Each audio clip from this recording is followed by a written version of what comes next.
In our village, Umoko, if your hands don't touch the soil, your mouth should not touch the pots. That is what our father always said. We believed in hard work. People rose before the sun, carrying hoes and cutlasses to the farm. Even old Mama Nkechi, who was almost blind, still had a little garden where she grew bitter leaf and scent leaf. But there was one man who broke all the rules, Obinna. Obinna was big, strong and lazy. While others worked, he sat in front of his hut, chewing kola and laughing. He did not go to the stream. He did not touch a hoe. He did not even fetch firewood. But somehow, he always had food.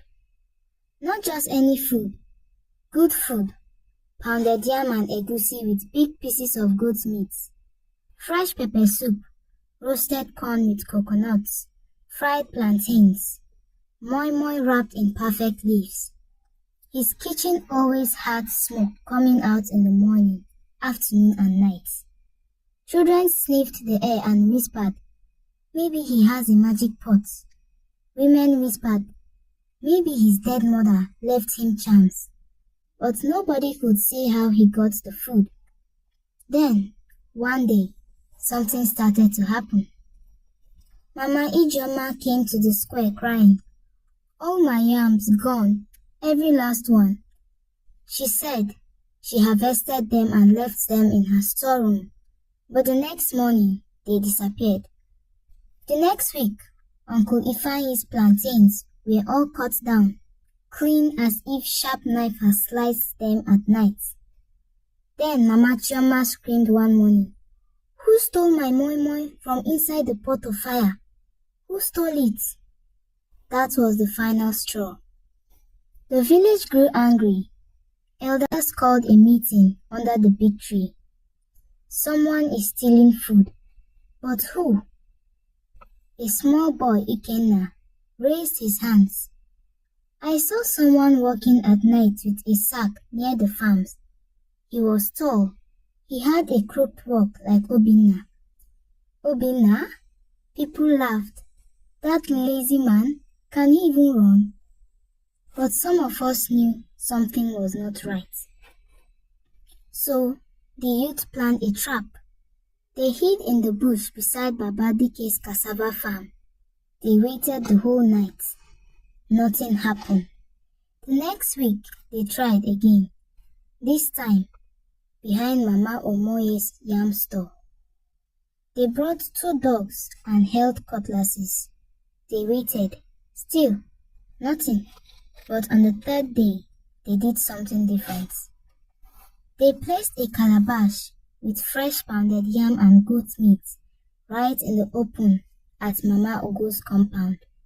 Then, they rubbed the calabash with a special kind of pepper and camwood, something the old women said would make any thief's leg heavy.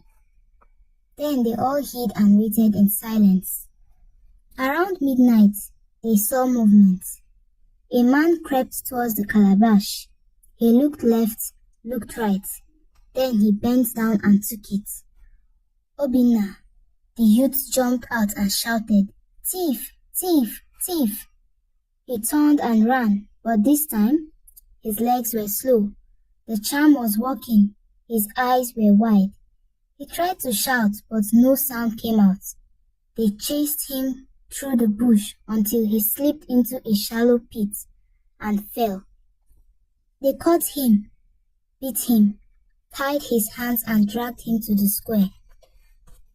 When they searched his house, they expected to see hidden sack of yam or plantain, but instead they found a room locked with 5 chains. Inside were strange things: pots full of hot stew that no one cooked, moi moi still steaming, bread that was soft like it came straight from the oven, groundnuts already peeled, even Mama Chioma's soup with her name scratched underneath. At the center of the room was a big wooden drum. On the drum sat a black rooster with red eyes that did not blink. A native doctor was called. He stepped in and hissed, "This is no ordinary thief. Obinna has been using a spirit, Ojiniri, the food caller." The Dibia said Obinna made a deal. He gave the spirits names, and the spirits would go at night and take their food straight from the farms, pots, and stores, and deliver it fresh to Obinna's house. He did not even need to cook. But there was more. The spirit was not just feeding him, it was feeding on him. Slowly, that was why his eyes were getting darker and his voice weaker.